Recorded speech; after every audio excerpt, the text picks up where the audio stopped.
Other than identifying these machines behind me as dartboards, that's about all I know about this game.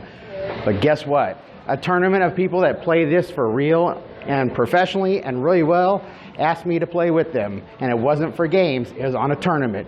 A multi-week tournament with a guy who doesn't know how to throw a dart at that thing. That really happened. Let's talk about that. Let's do this.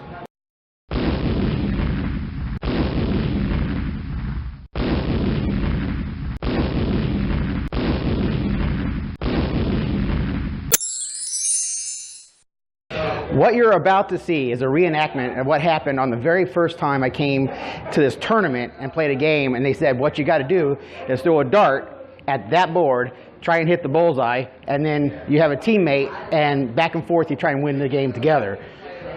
Wait for this. This was my first 3 darts I've ever thrown at a board, and I'm in a tournament with people that know how to play. You're going to enjoy this.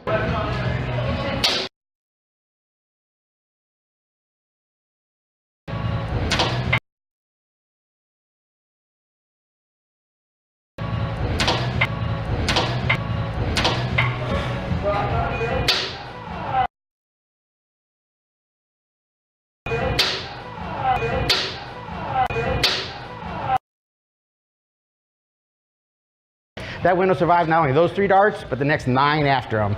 Yeah, it was a very funny night as 30 people stopped to watch every time I threw. 3 weeks later, I'll show you what happened. So I wanted to tell you a little bit about the dartboard and lots of things, like there's lines on the ground and... Hey dude, what? Over here. Hold on. Yo, dude. Let's hear this guy. Yeah, over here. Check this out. Dude. I saw you flapping some verbiage about your little game over there. You were barfish cut back those little darts you couldn't throw too well, eh? But you were talking about week number 3 or something like that. What about deuces, duo? What happened to that second week? What happened there? What was that? What was that all about? But they got a point. The guys got a point. I did skip to week 3, so we'll get to week 3 in just a second. Week 2 was very interesting. Walked in, and you see the boards right here. We were playing on the opposite side of the room from the boards that you saw in the first part of the video. When we walked into week 2, something had changed about these boards. So if you look, you can see the sun shining through, and it's kind of humorous. When we walked in, I'll go right here, and this curtain right here was pulled over this board right here. Coincidentally, this is where I was supposed to be playing. So the darts were protecting the glass on week 2, but that was just a humorous thing from that. That was week 2. Let's get to week 3.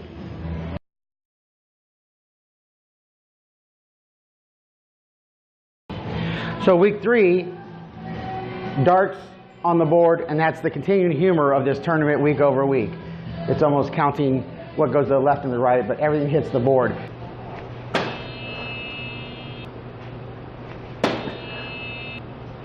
I want to share with you some photos of things I learned while playing darts. One is foot position. There's a line before the dartboard you have to stay behind. Some people put their foot parallel with the line, but lately I've been watching good dart players and they put their toe facing the actual dartboard. And that's what I've started doing, and I can actually play better when I'm facing the dartboard with my toe actually facing the dartboard. Another is hand position of how you actually hold the dart.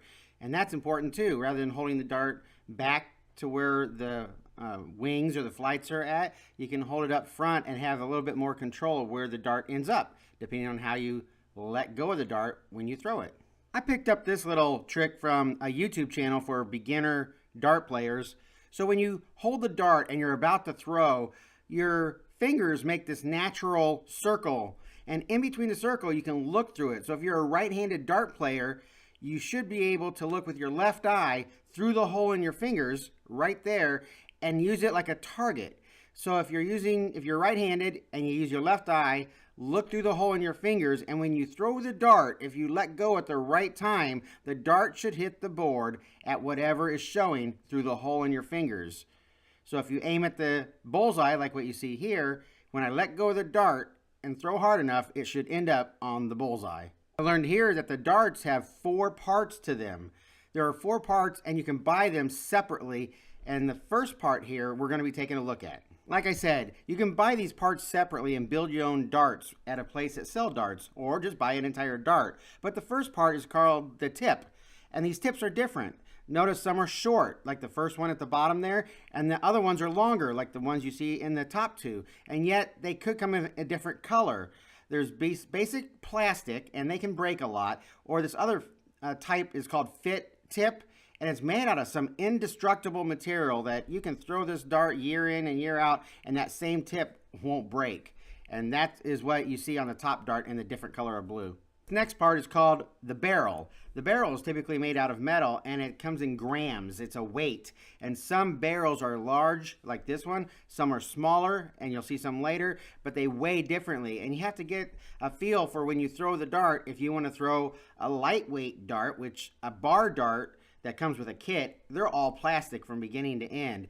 And then more professional darts have a weight on them, and that's where the weight comes from. It's on the barrel, because you can get different size barrels, which makes the weight different. So that's the barrel, is the second part. The third part here is called the shaft. Here you'll see a shaft that connects the barrel to the backside of the dart. And these can be different as well.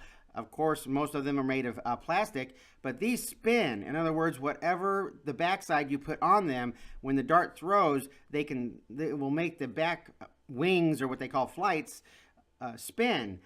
So some are solid and they don't spin, and some have some sort of rotation or ball bearings in them that allow the backside to spin. As I mentioned a second ago, these last part is called the flight, and that's the name for that plastic wings that are on the back side. These are called the flights. You can get lots of different types of these that are shaped different or look different or just have a cool design on them. Some are more lightweight, some are more heavier material. In many situations, your dart could break off when it hits the dartboard, and that's what you see here. When they break off, they'll break off and you're stuck with the plastic inside the dart, which could make your dart useless. But the darts have a little hollow piece on the inside, so if they do break, you'll see a hole just like this one, and you can stick a paper clip in there, but they actually have a tool that you can stick in this hole, and then you just unscrew the broken dart from inside the dart and add a new tip back on. These are darts that I was given from a very, very good player that was named Dustin. He saw I was throwing the other darts you saw in the picture, and I either would break a tip literally every throw, so I was using lots of tips. I have to go out and buy a box of them. Or the flights, every time I throw, when they hit the board, they would come off. So I was picking them up off the floor at every throw. So he gave me these. And notice these have those fit tips that I was talking about that are indestructible, literally. The barrels also look different. They're not fat like you saw in the other picture. They're skinnier, more aerodynamic. And the flights, it's all one piece with the shaft, now that we know what that means. So the flights won't come off when it hits the board. I've been doing much better since I got these darts. Another thing to keep in mind, when playing a tournament, there are multiple boards side by side, and there are two teams of two, so there's 4 people playing at each board side by side. So when you're in a tournament, you're not by yourself with a friend playing a game of darts where you can focus. There's lots of hustle bustle going on with that many people in a close proximity, and they're all talking about the game or talking about different things, or maybe they're playing music on the jukebox. There's things going on during a tournament, and so you have to be able to focus when it's your turn to throw and tune a lot of that out so you can do the best you can. Hey, thanks for watching. And today is Christmas. I want to thank a Vatawc fan named Jennifer. Look at that, homemade stocking. Thumbs up on that one. I want to thank the Third Base Sports Bar in Springfield, Illinois. I'll leave a link to their Facebook in the description below. Also, you can click that subscribe button and you'll be notified every time I upload a new video. It makes it real easy. So go ahead and click that subscribe button. And there's some people I want to thank. So those darts you saw in the video are from a guy named Dustin. I want to thank him very much for those darts. I'm going to keep using them and keep practicing. My teammate, oh, what a load of patience, because he is a great dart player as well, and he took me on as a teammate, and you saw what happened on my first night. That took guts. So I want to thank him for doing that and advising me on how I can shoot better week over week.